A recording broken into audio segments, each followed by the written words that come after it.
नमस्कार दोस्तों, स्वागत है आपका की क्लासेस में। आज बात करेंगे श्रीलंका की स्थिति के बारे में। महत्वपूर्ण टॉपिक है, विस्तार से चर्चा करेंगे। जानेंगे कि श्रीलंका जो है आज इस कगार पर क्यों पहुंच गया, उसके पीछे क्या क्या कारण रहे थे। इसके अलावा यह भी जानेंगे कि भारत द्वारा उसकी स्थिति को ठीक करने के लिए क्या प्रमुख उपाय किए गए हैं और भारत आगे क्या क्या कर सकता है। शुरू करने से पहले यदि आप इस चैनल पर नए हैं तो चैनल को ज़रूर सब्सक्राइब कर लें, पास वाले बेल आइकन को दबा लें। कई लोग मैसेज करते हैं टेलीग्राम लिंक, तो देखिए हर वीडियो के डिस्क्रिप्शन में रहता है टेलीग्राम लिंक। आप वीडियो का जो टाइटल होता है उस पर क्लिक करेंगे, नीचे में आपको 2 लिंक मिल जाएगा, दोनों को आप ज्वाइन कर लीजिए। तो चलिए इसको शुरू ही करते हैं। टॉपिक है अपना श्रीलंका का आर्थिक संकट। देखिए सबसे इम्पोर्टेंट बात यह है कि उसकी स्थिति का मुख्य कारण जो है ये है भुगतान संतुलन में जो है गड़बड़ी। ये जो इसका जो बैलेंस होता है किसी भी देश का, उसमें अगर डमाडोल हो गया तो उसकी स्थिति जो है वो गिरनी तय है। भुगतान संतुलन की गंभीर समस्या के कारण श्रीलंका की अर्थव्यवस्था इन दिनों संकट में है। उसका जो विदेशी मुद्रा भंडार है वह तेजी से घटता जा रहा है। देश के लिए आवश्यक वस्तुओं का आयात करना जो है श्रीलंका के लिए काफ़ी कठिन हो गया है। क्यों? क्योंकि विदेशी मुद्रा भंडार उसके पास है ही नहीं। श्रीलंका में आर्थिक संकट उसकी आर्थिक संरचना में असंतुलन, आईएमएफ की ऋण संबंधी जो शर्तें हैं एवं सरकार की नीतियों का परिणाम है।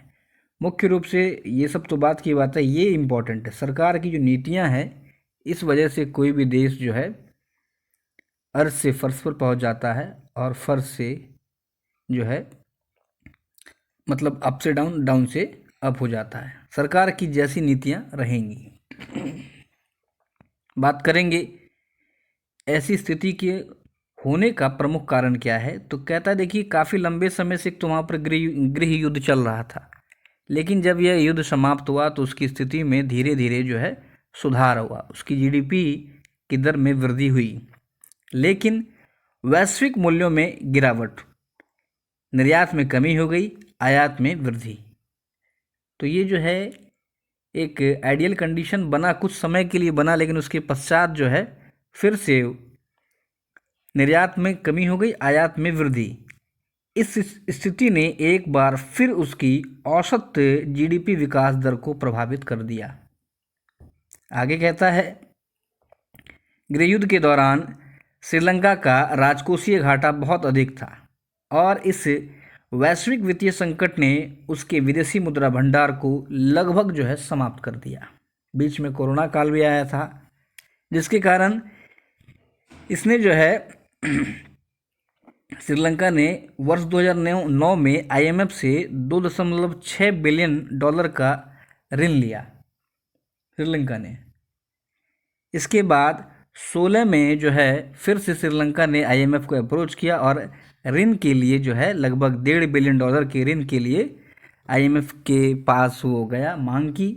लेकिन आईएमएफ की जो शर्तें थी, इस शर्त के कारण श्रीलंका की आर्थिक स्थिति को इसने और ज़्यादा प्रभावित कर दिया। अब आईएमएफ भी क्या करे, उसकी भी तो कुछ मजबूरी रही होगी। बार बार कितना ऋण देगा? ऋण तो ले लेगा, लेकिन फिर जो वहाँ सरकार था सब अपने भाई बंधु मिला हुआ था वो लोग का। इसके अलावा देखिए विदेशी मुद्रा भंडार जब उसका ख़त्म हो गया, आईएमएफ की शर्तें जब कठोर हुई, तो श्रीलंका के लिए अब इस स्थिति से उबर पाना मुश्किल हो गया। इसके बाद एक और उसके ऊपर मार पड़ा कि कोलंबो के गिरजाघर में 2019 में ईस्टर बम विस्फोट की घटना में लगभग 253 लोग जो हैं ये मारे गए। इसके परिणाम स्वरूप देश में पर्यटकों की संख्या में तेजी से गिरावट आई, जिससे उसकी विदेशी मुद्रा भंडार पर भी भारी असर पड़ा। गरीबी में आटा गीला। आगे कहता है, गोटाबाया राजपक्षे की सरकार द्वारा किए गए वादे जैसे निम्न कर दर, किसानों के लिए व्यापक रियायतों की त्वरित पूर्ति, ये सब जो वादे किए गए, इसने भी स्थिति को और जो है खराब कर दिया। क्योंकि वादा अगर अपना वेतन से कोई करे तब समझ में आता है, पब्लिक का पैसा 100 रुपये का स्कीम 90 रुपया कहीं और चला गया, नेता अधिकारी के थैली में 10 रुपया आपके पास आया, इस 10 रुपया में जो है 2% लोग को मिला जो कि गुणगान कर रहा है, बाकी 80% 98% लोग जो हैं ऐसे ही त्रस्त हैं। आगे देखते हैं। कहता है कि वर्ष 2020 में कोविड महामारी के कारण भी स्थिति काफ़ी खराब होती चली गई।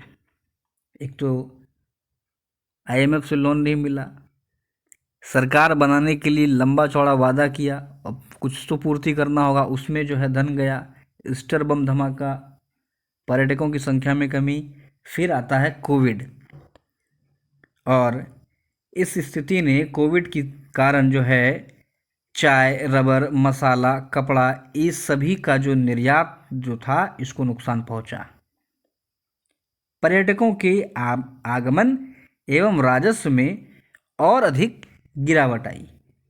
कोविड में तो लगभग कोई नहीं पर्यटक गया, ईस्टर से पहले ही पर्यटक लोग डरे हुए थे, उसके बाद कोविड, तो काफ़ी कमज़ोर स्थिति उसकी बनती चली गई। ये एक दिन का रिजल्ट नहीं है।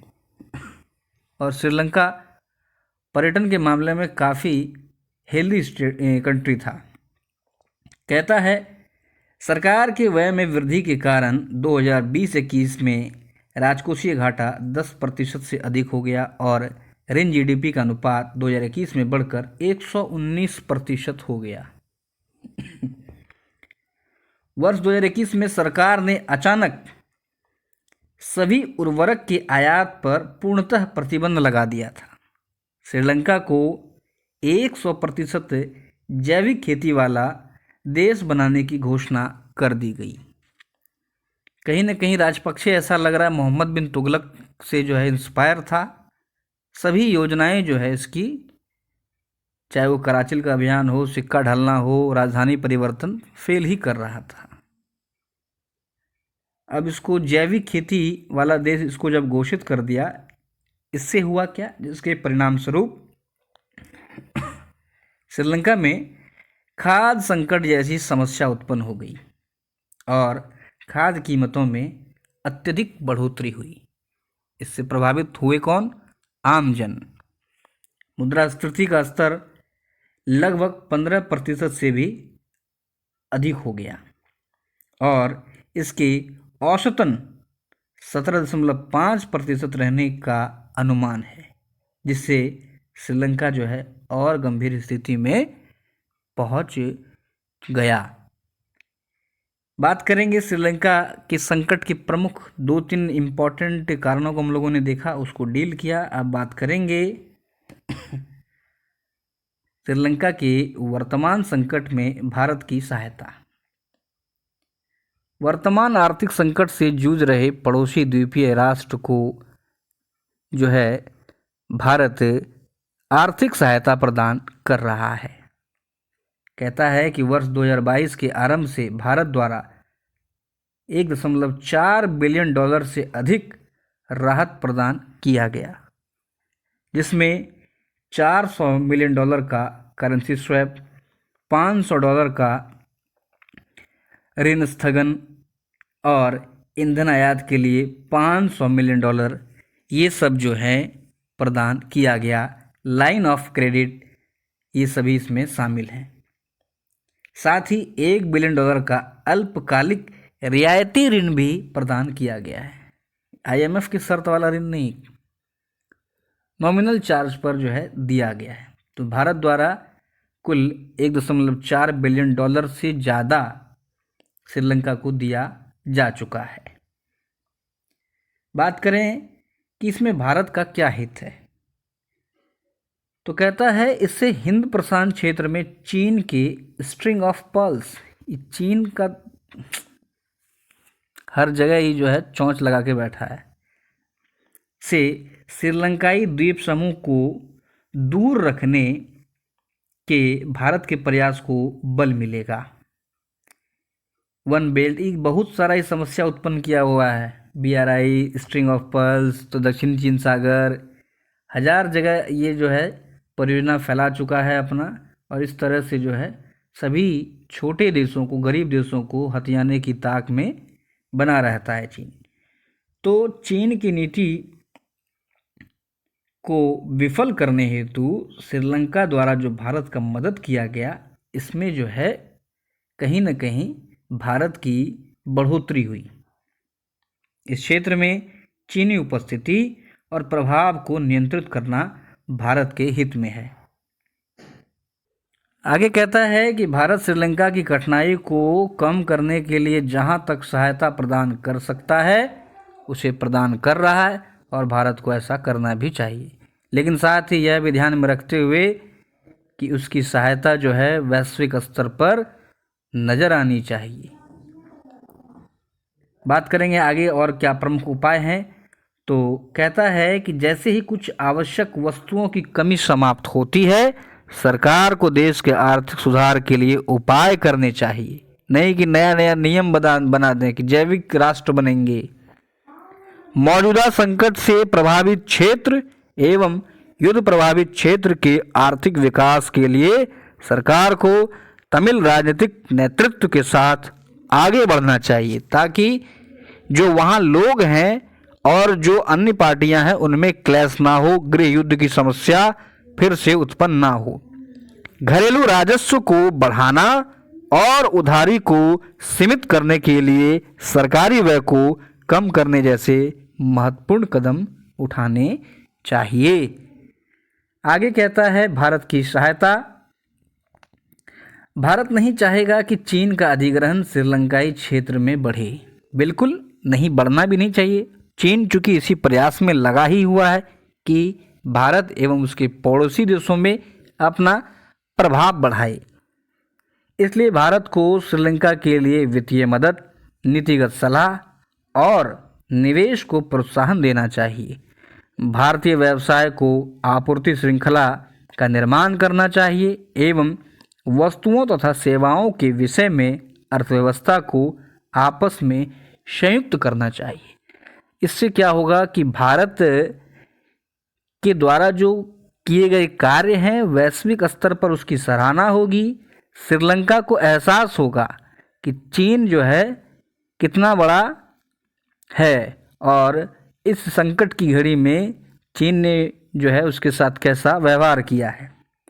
कहता है भारत को आगे बढ़ते हुए स्थिर व मैत्रीपूर्ण पड़ोस का लाभ प्राप्त करने के लिए श्रीलंका की मदद करनी चाहिए, वह अपनी क्षमताओं का भी उपयोग करना चाहिए। कहता है इसके अलावा देखिए अवैध शरण की रोकथाम। श्रीलंका से 16 व्यक्तियों को जो है अवैध तरीके से आगमन से तमिलनाडु ने संकट के प्रभाव को महसूस करना शुरू कर दिया है, क्योंकि वहाँ पर स्थिति जो है खाद्यान्न की कीमतें काफ़ी उच्च दरों पर है। ऐसी स्थिति में लोगों का पलायन स्वाभाविक है। ऐसे में लोग जो हैं ये अपने निकटतम पड़ोसी देश की तरफ ही बढ़ते हैं, तो यह एक गंभीर समस्या है। कहता है 1983 में तमिल विरोधी नरसंहार के बाद तमिलनाडु लगभग 3 लाख शरणार्थियों का शरण स्थल बना था। कहीं पुनः जो ऐसी स्थिति उत्पन्न ना हो, इससे क्या होता है कि हमारे देश की राज्य सरकार पर बोझ उत्पन्न होता है। कहता है भारत एवं श्रीलंका दोनों देश के अधिकारियों को यह सुनिश्चित करना चाहिए कि वर्तमान संकट का उपयोग तस्करी और अन्य अवैध गतिविधियों के लिए नहीं होना चाहिए। कुछ लोग जो हैं मजबूरी में पलायन करते हैं, लेकिन कुछ जो है इसको अवसर के रूप में तस्करी करने भी लग जाते हैं। तो इन सभी चीज़ों को हमें ध्यान में रखना चाहिए। आगे है आपदा में अवसर। कहता है तनावपूर्ण संबंध जो है ना तो श्रीलंका के हित में है ना ही भारत के। एक बड़े देश के रूप में भारत का उत्तरदायित्व है कि वह जो है अत्यंत धैर्य के साथ श्रीलंका को और अधिक नियमितता बरतने की ज़रूरत है। भारत को धैर्य रखने के साथ साथ श्रीलंका की मदद करे और श्रीलंका को जो है और अधिक स्टेबल बनने हेतु प्रयास करने चाहिए। इसके अलावा कहता है कि कोलंबो के घरेलू मामले में किसी भी तरह का हस्तक्षेप ना करते हुए भारत जो है जन विकास की गतिविधियों को बढ़ा सकता है और इसके लिए प्रयास करने भी चाहिए।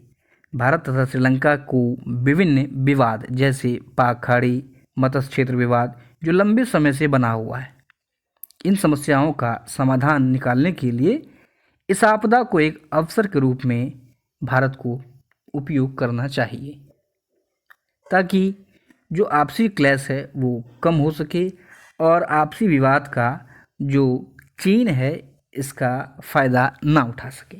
तो ये था हमारा आज का लेक्चर। उम्मीद है आपको ये पसंद आया होगा।